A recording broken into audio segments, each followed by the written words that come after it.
Hello, fellow conquerors. Welcome again to the Tamika L. Herbert Show.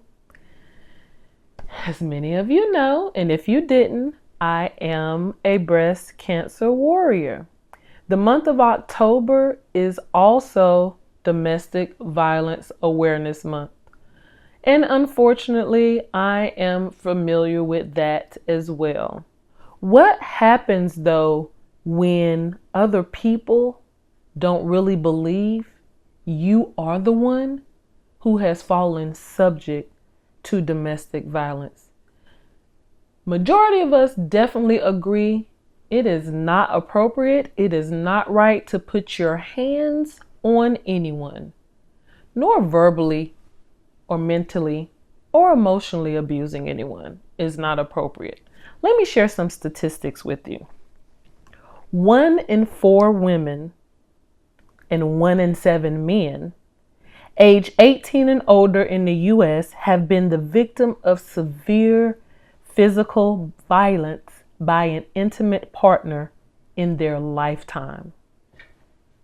Another statistic says nearly 60% of male victims of domestic violence experience non-physical abuse, such as emotional or verbal abuse, as well as financial abuse. Today, we're doing something out of the norm. Today, we are going to welcome and honor my guest, Hampton Conway, a male who unashamedly speaks his story to aid in bringing liberation to other males abroad, telling his story about his own personal domestic violence. Let's welcome to the show, Hampton Conway. Thank you so much, Hampton, for being present. Hello. Thank you for having me. Okay. Well, Mr. Conway, we'll go ahead and get this party started. Before we do anything further, in order for us to know the Hampton Conway of today, we need to know the Hampton Conway of yesterday. So if you could take us back to who is Hampton Conway, the childhood, your household structure, or even your high school or college years. Who are you, or who were you back then? Oh boy, who is Hampton Conway III? I am first and foremost a child of God. I am a husband. I am a father of 10. I don't know if you knew that part, but Wow, okay.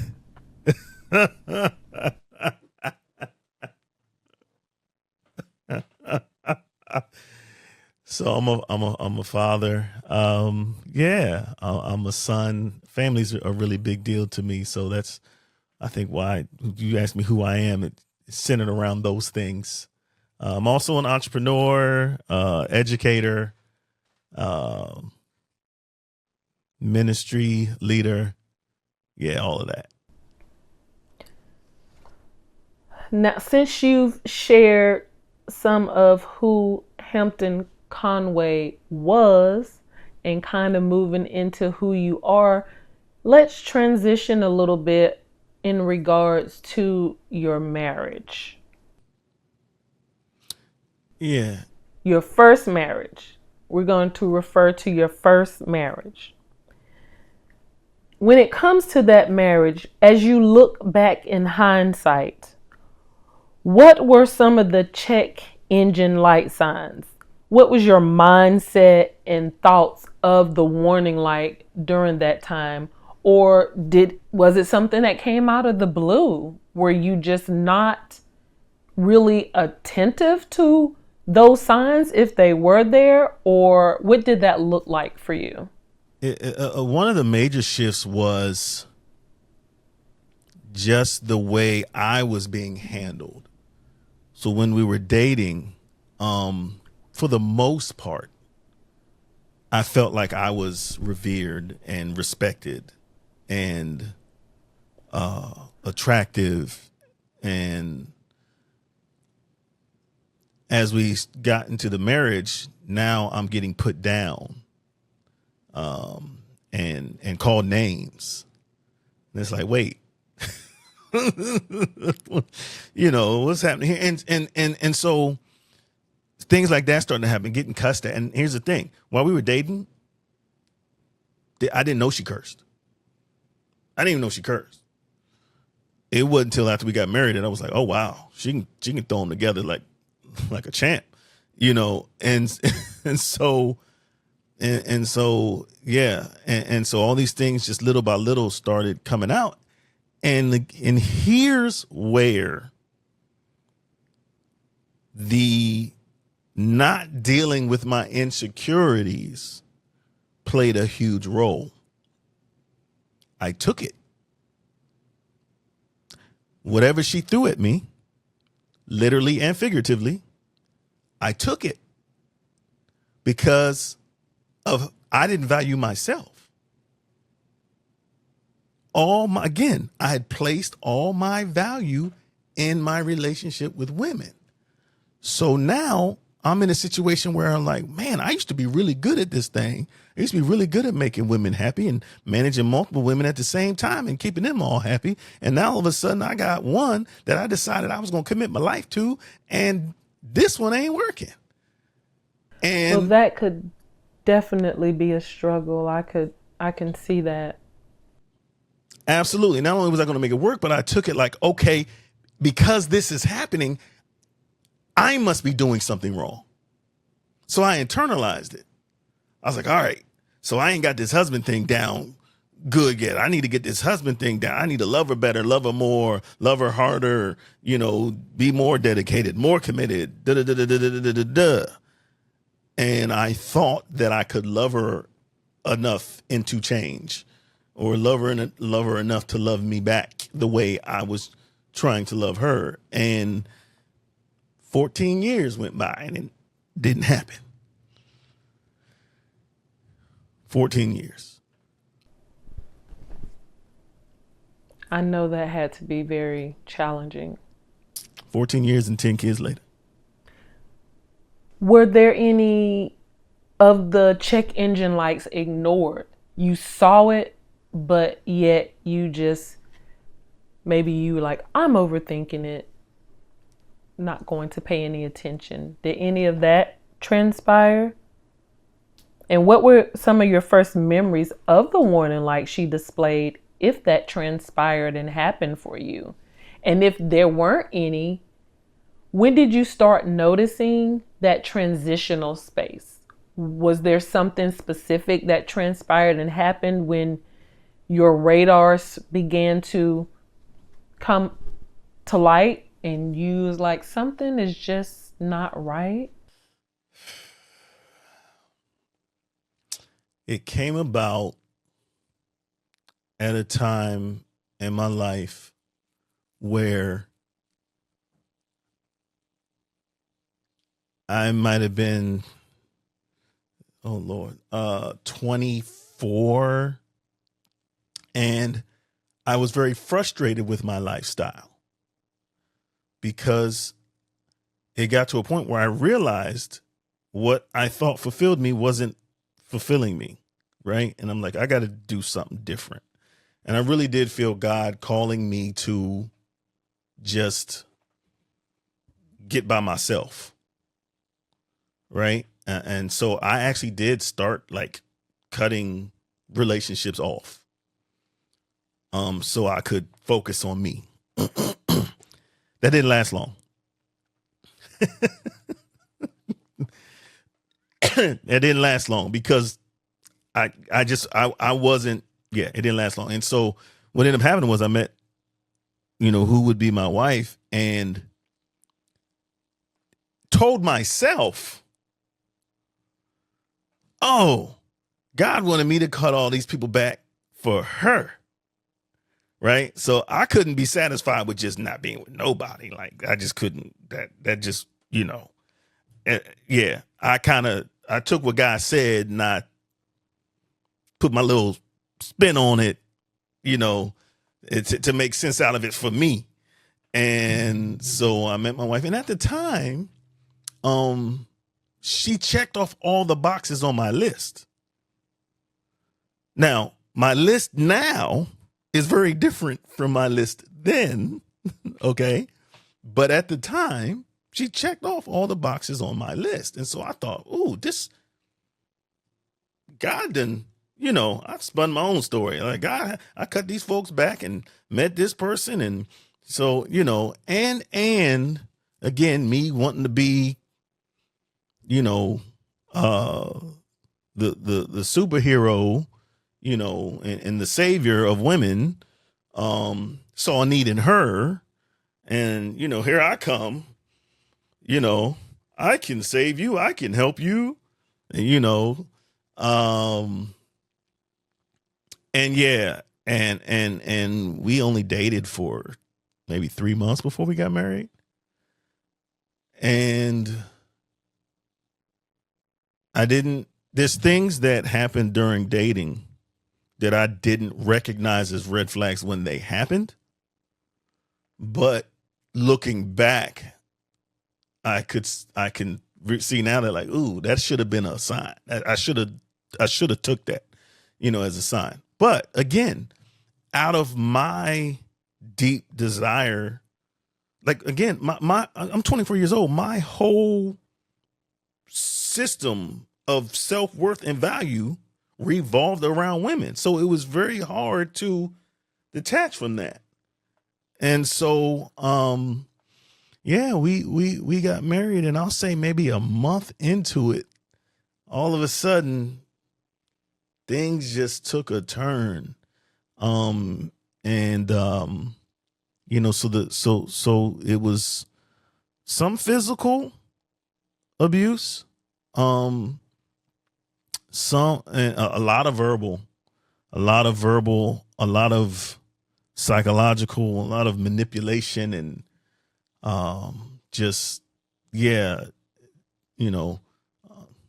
that's kind of how it started. Was there any justification for the behaviors that were being displayed? Any mind tricks and things you might have been saying to yourself to justify her behavior? So, no, I did not. And this is a crucial point. When I came out of it, I told my parents, I was like, this is partly y'all fault. And I was somewhat joking, because the domestic violence conversation is, to me, a recent conversation globally, right?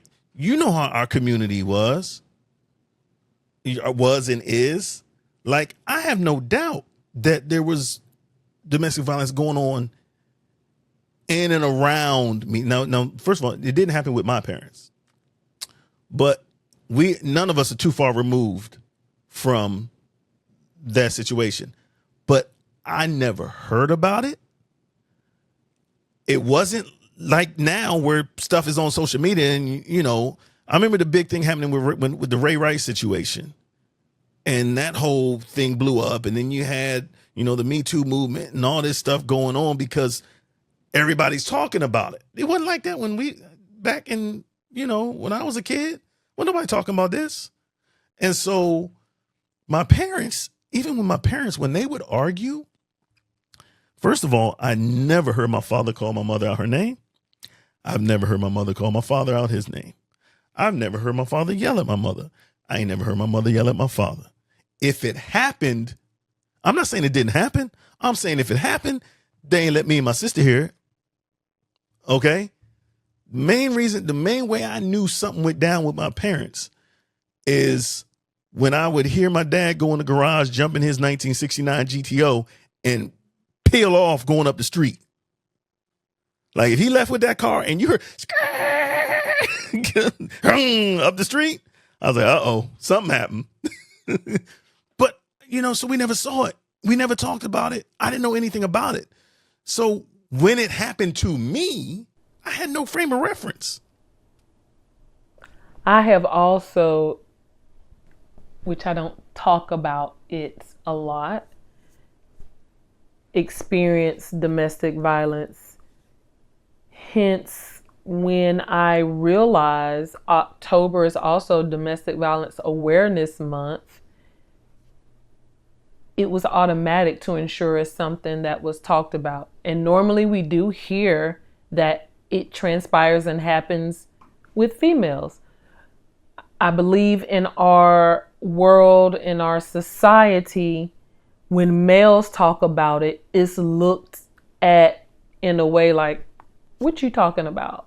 But any type of abuse to any person is not appropriate.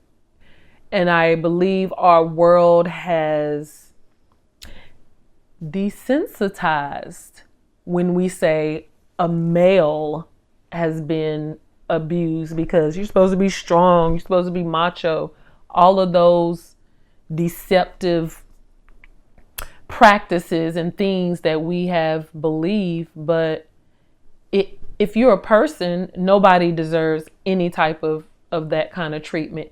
And I know it's probably a different level of that, like you said, when kids are involved. Absolutely. And here's the thing. How many brothers even get to the point of saying it? So getting yourself to the point of even being able to say it is one thing. Then saying it brings on a number of potential responses. Classic example. One of the first times I expressed it to someone that was going on, I was probably about 2 or 3 years in, and I went to my pastor at the time. I thought, well, if anybody's going to be able to give me some direction, right? Pastor got to be able to help me. So I went to him, and I don't even remember the words I used. I don't even know if I used the word abuse, but I described what I was experiencing to him. And his response was, so you just going to let her do that?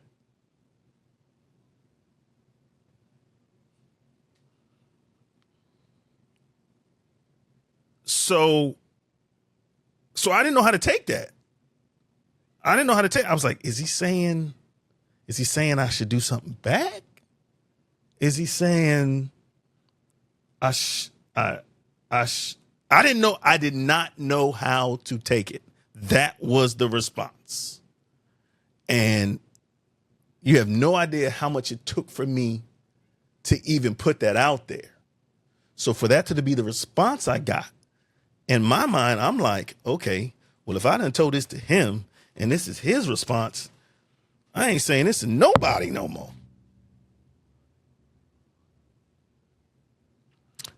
And this goes back to why the education and the advocacy part is so important, because people that are in positions to help people, community leaders, church leaders, school leaders, the people that are like the go-to people when people have issues and they think they can go to certain folk, those folk need to be trained. Law enforcement, judicial system, them folk need to be trained so that they can either give you good advice or steer you to someone who's going to have it. Let me share this with you, Mr. Conway. I honor you for the fight, because I think on a large scale, you being a male and then a minority male, there's a certain image that's been portrayed on a vast scale. Deadbeat dad, not fighting, not being present. So giving yourself grace because you did the best you could with what you had, especially going through your own personal, emotional, just trying to figure things out, as all of us are doing in life. So giving ourselves grace and you fought. You did the best that you could. So giving yourself grace. I can't express that enough, because I honor you for your sacrifice and for your fight, because you could have quit and that's what everybody would have expected of you. So I honor you for that. Mm-hmm. Yeah. I appreciate it. What about the emotional and psychological abuse? I think when we hear domestic violence, we tend to go towards the physical portion. I know from my experience, and I'm certain our viewers and our listeners out there, some may be able to attest to that, but the emotional and the psychological abuse is something that it weighs heavily for years thereafter. Was that was your story as well? How did you work through that, or are working through it? What does that look like for you? I felt like I was at a place at that point where I had recognized that I didn't fight hard enough for my children when I was in the situation. So I was going to give everything I had to get them out of the situation. And so as I was getting my healing and getting some fight back in me, right? Because I didn't have any fight in me when I was in the situation. I compromised on so much just because I didn't want to fight. I just didn't have it. Everything was a fight. And so, I would pick and choose my battles, and the only battles really that I would fight, I wouldn't even fight for myself. They were always had to do with the kids, but I think, partly because I carried such guilt about not being a better protector, that once I removed myself from the home, which was also crazy because they didn't even. How did that affect you when it came to your kids? Were they witness to this? Were they affected by any of this? Were your kids affected by any of this as well? They didn't even understand why I had left, or and that was a whole nother thing too, the story that was spun there. But yeah, I just felt like I had to fight, because there were people all along the way telling me, like, man, you ain't gonna get custody of all them kids. Ain't no court gonna give you custody of all them kids. And people that loved me and meant well. People that loved me and meant well. Nobody really expected that outcome, and I would not compromise on that outcome. They were like, man, you should, like, just focus on shared custody. Just focus on, this, try to do this, and I'm like, no, I'm going for the full thing. I'm not selling for nothing else. And that's what I fought for, and that's what I got.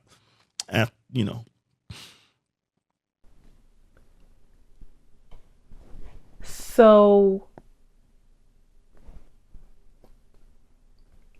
you were fighting to obtain custody of your children. However, you found yourself being victimized even the more. Because how dare a black male really try to obtain custody of his children? So when I got to the point where all I could think about, the two thoughts that were dominating my mind were wanting to hurt her and wanting to hurt myself. That was kind of that was the final, like, okay, something got to happen. Now there were some other precursors, because it got to a point where my children were also experiencing abuse. And, of course I wanted to protect the children. I'm not going to lie. I still have, excuse me. It's okay. pause, breathe. We have tear ducts for a reason. I can't give you tissue since you're way on the East Coast. However, God gave us tear ducts for a reason. So I still have some guilt around what I allowed my children to endure. But that was a huge part, like, of making that step towards But the final thing was when I was having those two thoughts, because I was like, okay, ain't neither one of these options good. Good. And the fact that I was physically imagining hurting her, like, that's not me. And then also contemplating hurting myself. And so at that point, I actually reached out to close family, and sent an email to her parents, her brother and sister, my parents, my sister. Basically, just at my wit's end. This was another time that I was at it was Christmas. It was like Christmas break, and which was crazy time for this to be happening, right? So Christmas, and I'm not even home. I'm at the school. There's no school, because it's Christmas break. So, but I'm pretty much living at the school, and I remember sending this email to family and being like, just expressing, the best way I could. I didn't even get into details. I was pretty much just saying, like, look, it's bad. It's really bad. It's bad for me. It's bad for the kids. I know you love my children. I need help. If you want specifics, I can give you specifics, but I don't want you to think that this email is about bashing her. So I didn't put any specifics in the email. Now, there had been little things along the way that they were exposed to, but for the most part, they had no idea the level at which things were taking place in the home towards me and towards the kids. And my thought was like, you know what? If they won't intervene for me, maybe they'll intervene for the churns, And so I was like, I'm like, look, I ain't even worried about me right now, but I need an alternative. I need some help. I need somebody to step in. And if you want me to explain, fine. And, yeah. So my parents responded and was like, come home. And at that point, I had previously applied for jobs. I was in Pittsburgh and previously applied for jobs here in Maryland. And I was going to move the whole family down. And the job came through, fast. That was all God. I got work quick. And the idea was I was going to move down and then bring the rest of the family down. But that was me being really, that would have never worked. Like, I'd have just been taking mess. Originally I was looking like, oh, this is going to be a new start. But I'd have just been taking mess from one location and dropping mess in another location. And so the best thing was that I moved and came home and immediately got into therapy and whatnot and began to heal myself. But in the meantime, I couldn't take the kids. Legally, I couldn't take the kids. So I had to begin the fight for the kids, which is a whole another thing. But yeah.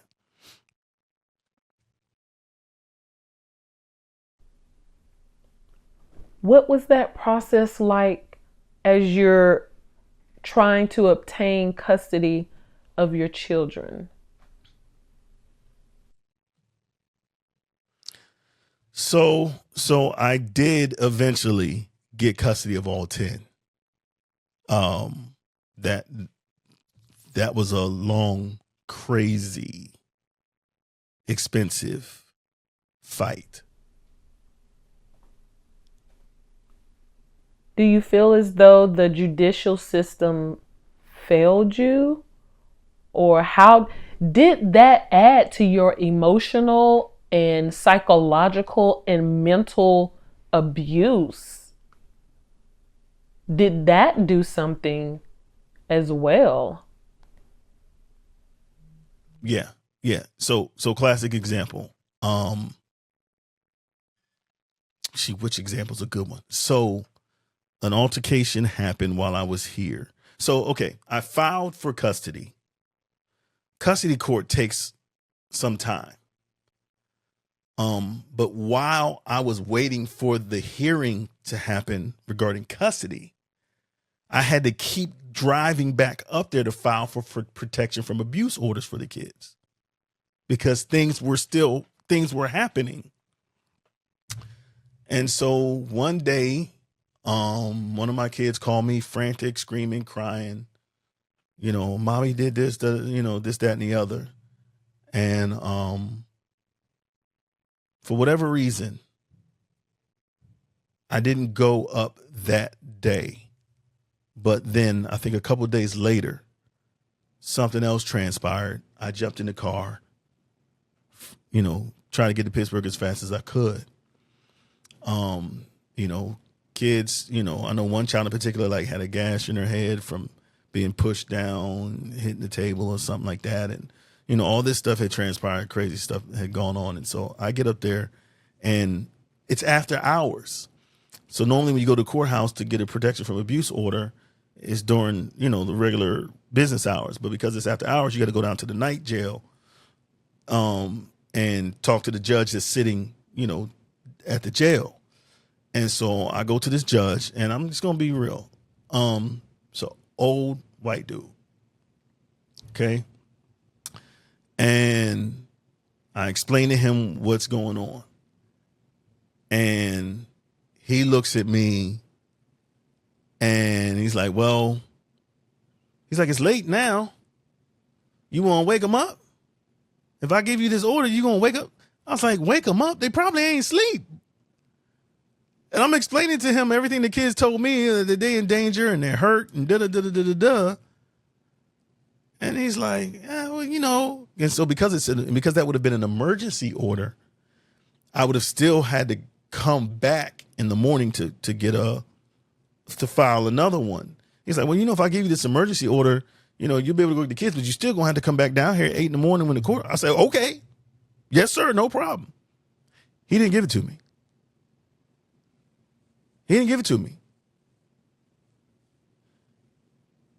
So, and then the crazy part is in the meantime, I had called their uncle who lived maybe 20 minutes away. They called the police. The uncle got to the house, and by the time he got to the house, the police had come and left. He's only 20 minutes away. The police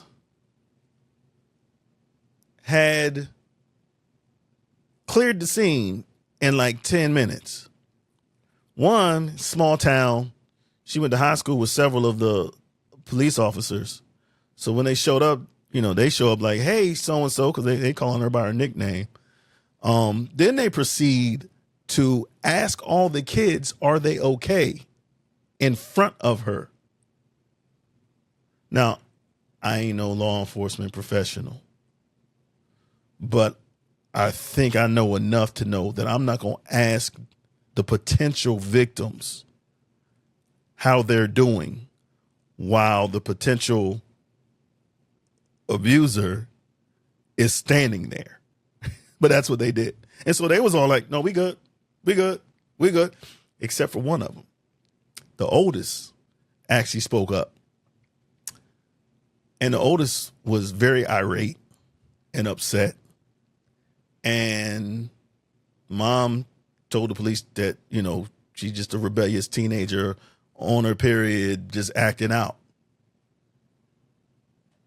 And so they dismissed that. And that's just one example. That wasn't the only time I got turned down. Not just at the night court. I got turned down at the actual court during the business hours and it's crazy because, those protection from abuse orders are pretty much a better safe than sorry system.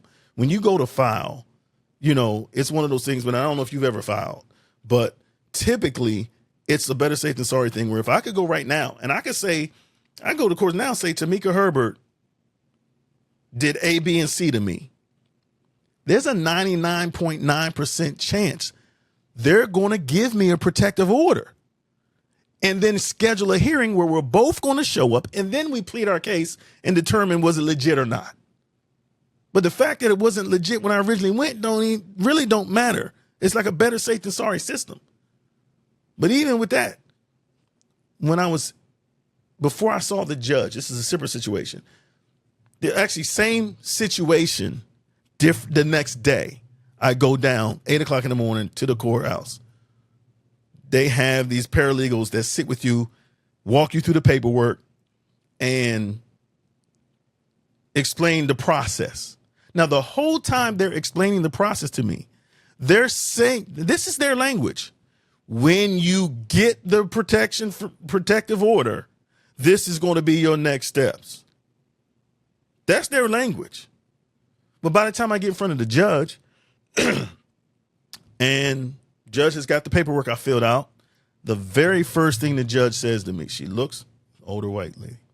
So, and the reason I'm saying that, I'm just being frank about, the judicial system in America. I'm not saying that to be racist. I'm saying it to say that, one, as a man in this situation is very tough. But two, as a black man trying to work through the judicial system in this country is extra tough. So here I am, a black father fighting for his kids. And I guess people is looking at me like I'm a unicorn or something. I don't know. So the very first thing this woman says to me, she looks at the paperwork and she goes, "Ooh, 10 kids." She's like, "What makes you think I'm gonna turn over this woman's 10 kids to you?" I was like, "Ma'am, they are also my children." So I don't know if she just assumed I was stepdaddy or wannabe daddy or what. She literally said, "What makes you think I would turn over this woman's 10 kids to you?" The judge said this to me. So I'm bewildered. Right? And so I'm like, "Ma'am, they're my kids too. And they're not safe, So I'm trying to plead my case." And she then goes on, because one of the things it asks you about recent events and were the police involved. And I had checked the box to say, yes, the police were involved. And so she says, "Oh, I see here that you said the police were involved. Well, what did they do?" I said, "Nothing. That's part of the reason why I'm here. They didn't do anything." And she was like, "Oh." This is the next thing she said.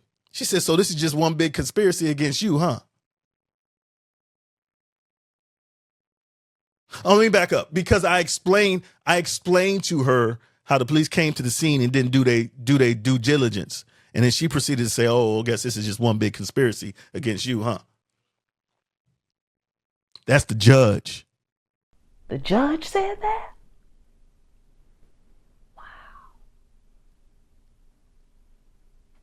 So now I'm like, okay, I don't know what else to do. So she doesn't give me the protective order. She don't give it to me. And I'm a pretty mellow dude, but I got unmellow real quick. And I got a little animated. And she was like, "Sheriff,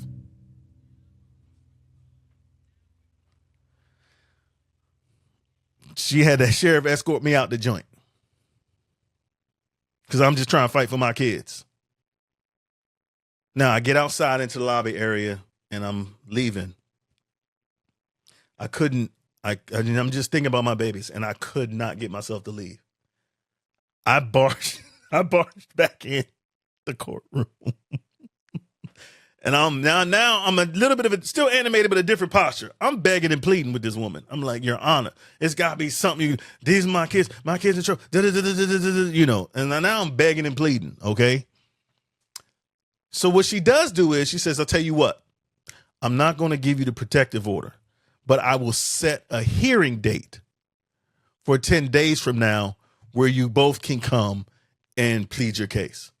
I'm thinking, well, dang, you could have. I had to beg for that. You could have done that at the least. I had to beg for that. I had to get put out and come back to get that. So yeah, a lot of court stories, and it's sad. It's really sad what transpired, where police dropped the ball, judges dropped the ball, even child protective services. I got stories how they dropped the ball. It was all the way around. Everybody that I was counting on to protect my children dropped the ball.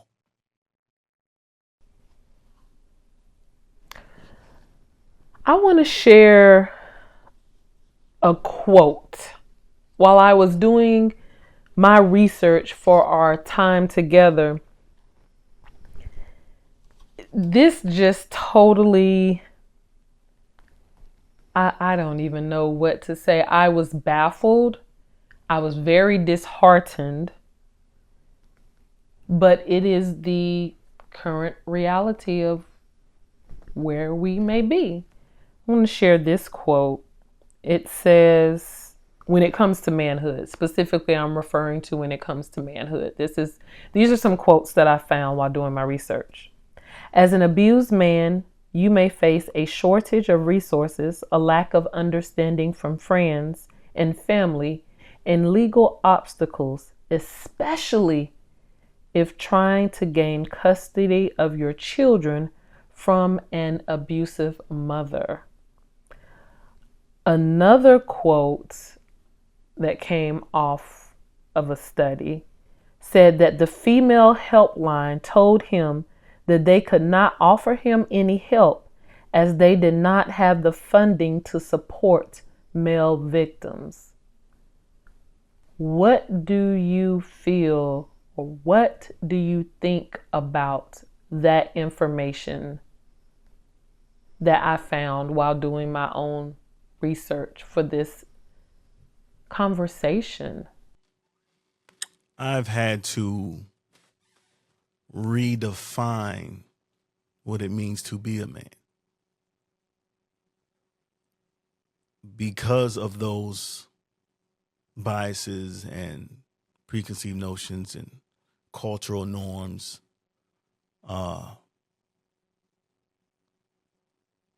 You know, one of the things I would tell myself, I can hear myself telling myself, I'm a man. And I couldn't reconcile, like,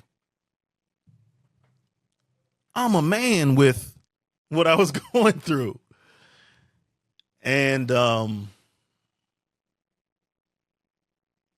it goes back to what we said earlier. Like, this affects any and everybody. This issue does not discriminate, and it doesn't make you any less of a thing, any less of a person, because you've been affected by this.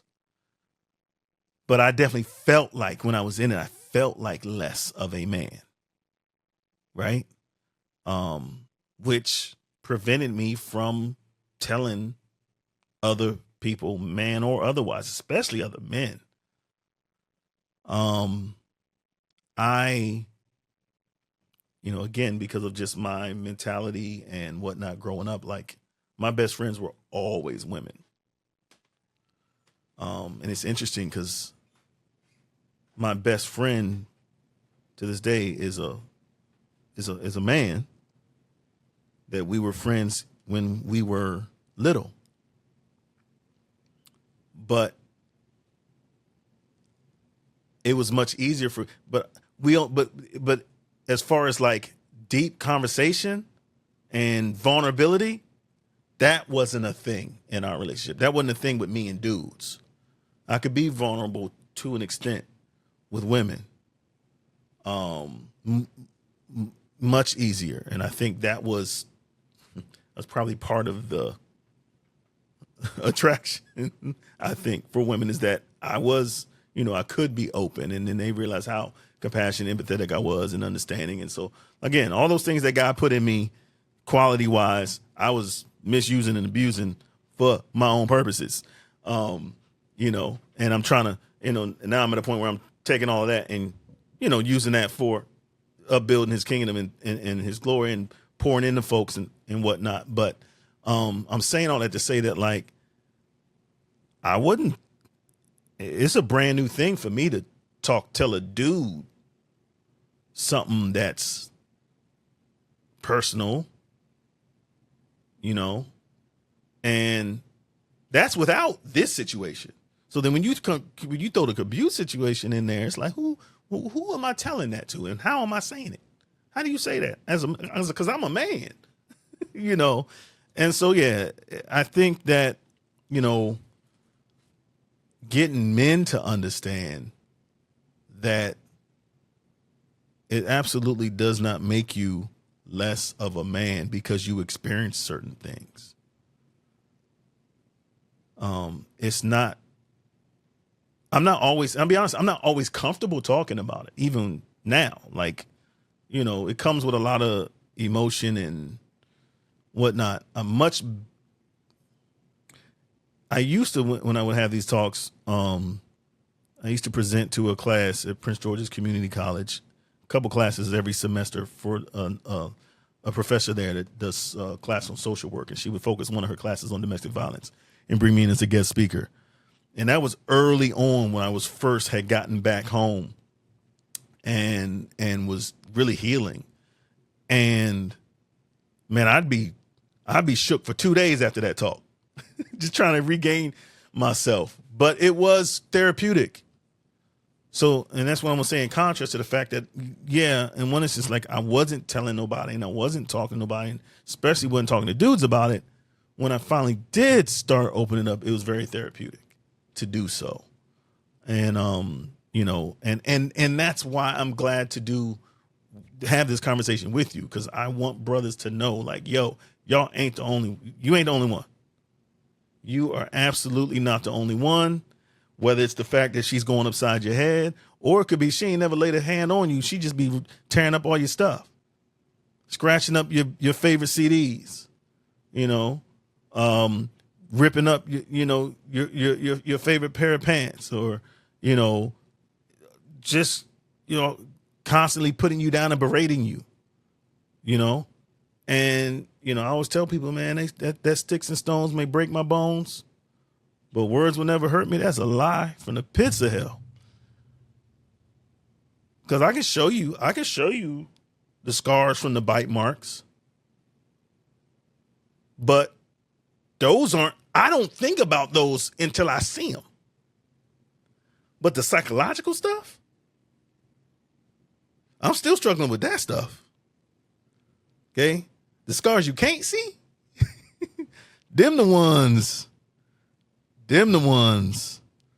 that really be doing it. So, but yeah, it's, there's brothers out there, and you're not the only one. With those quotes and statistics that I previously shared with you, obviously we know that there appears to be very minimal services and or shelters when it comes to males seeking assistance to escape a hostile and violent atmosphere in the home with their spouse or significant other. Since your experience, what have you implemented to aid males? Is there anything you're doing? Do you have an organization to speak out and talk about this? How are you aiding and assisting males in the community abroad? Yeah, you hit it. You're absolutely right. You know, there is definitely So here's the thing: there ain't enough women's shelters. Okay, let's start there. So even the shelters that take women, there ain't enough of those. Okay, then you got to consider there are even fewer, drastically fewer shelters that men can go to, and even more of an issue of men that have children. So I spent many a night in Walmart parking lot. There was an abandoned mall not far from me. I would park there and sleep. Every now and then, if I had enough to scrape together for a cheap motel, I might do that. I mentioned earlier that I was a principal. And so being a principal, I had the keys and the alarm code to the building. So I spent nights in the staff lounge on the couch and would wake up super early and change my clothes so nobody knew I spent the night there.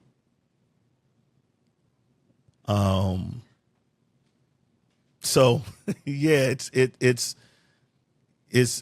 tough. And that's definitely something I will address and hopefully through my organization, Movement Ministries, be able to address and help improve. There are, fortunately here in PG County, there are a few men's shelters, but again, it's one of those things where, it's not enough all the way around. And so, we just got to keep working at it. What do you do when it comes to advocacy, bringing awareness, especially in the male population? Since you are a male, how about minority male? Because this is definitely something we don't hear about on a large scale. I want to start with an example as well. When I separated from my wife in 2014, and began and decided that I wanted to help advocate and educate around domestic violence, I went to a training. It was a good training, but it was interesting because one of the primary tools that is used in many organizations across the country is the power and control wheel. I don't know if you've seen that. So one of the premises of that people talk about when they're educating people about domestic violence is it's called the Duluth model, and they have a power and control wheel. Okay, and on this wheel, it's broken down. I actually pulled it up because I wanted to be able to share this with you. It's broken up with different types of abuse, and then it has subsections of what's done. So, for example, one section is called using intimidation, and then it breaks down what that looks like. Another is called using emotional abuse, and it breaks down what that looks like. As you work your way around the wheel, using isolation, okay, it breaks down what that looks like. So, and all of these resonated with me. They're working their way around this wheel, and I'm just like, oh yeah, that happened. So, and it's wild because all these things I experienced, the training helped me put words to what I had already gone through. I wasn't in it no more, but it just helped me put words to what I had experienced, right? But here's the deep part about it. Now, again, this is a very popular tool that's used in trainings all the time, all over the country, okay? I'm going to read you the specific words in the wheel. So for using intimidation, it says, making her afraid by using looks, actions, and gestures. Then it has some bullet points. The using emotional abuse portion says, putting her down, making her feel bad about herself. And it has some bullet points about, I go all the way around the wheel. This whole wheel is focused on the woman being abused by the man. So can you imagine me as a survivor sitting in a training and everything is about what the man's doing to her? And I'm sitting there going, so it was such a weird experience because on one hand, I can relate to the concepts, But I'm like, why does it keep saying her? And these are the people that are doing the education and advocacy. So if the folks that are actually out here trying to help folk ain't even got the language right,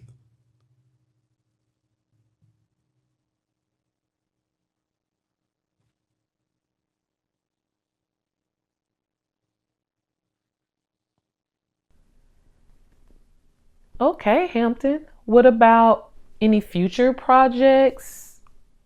How are you being active in the community and making an impact?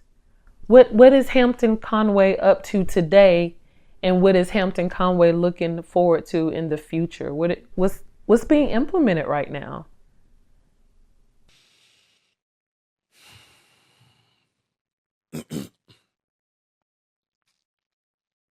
so this is real fresh. Um, this is real fresh. Even since I talked to you last, God has kind of revealed some things. So, um, Freedom and Transformation Fellowship is our ministry, which is new, about to be starting, which will consist of um, discipleship studies, so educating and empowering individuals to grow in wisdom and in stature and in favor with God and man, as it was said about Jesus. And so grow personally, but also then be equipped to go out into the world and do. And so Movement Ministries is the nonprofit that is, one arm of that. And so Movement Ministries right now will focus on education and advocacy and training around domestic violence.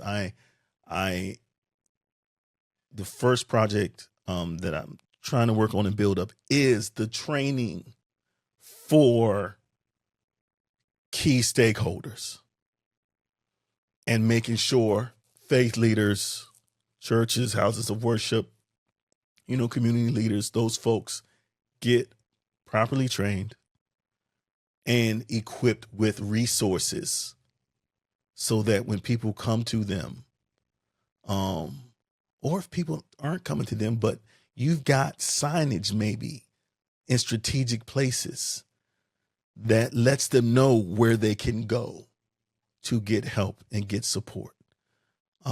So just all of that. So that's one project. And then the other project is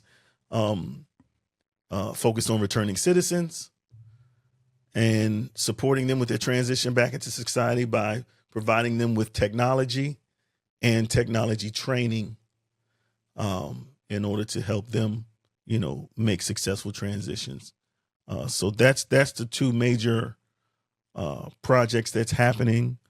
So I'm looking forward to really getting into that. And then also, but of course, like I said, the real fresh thing is the Freedom and Transformation Fellowship and Bible study and different workshops and things that are going to be happening through that, just to, focus on, again, building up people spiritually, and then equipping people to go out and do the work. Are there any words you have for our female audience? Any words of wisdom to give to our male audience that's listening, or friends or coworkers? What words of wisdom and advice do you have to share and give with them on today?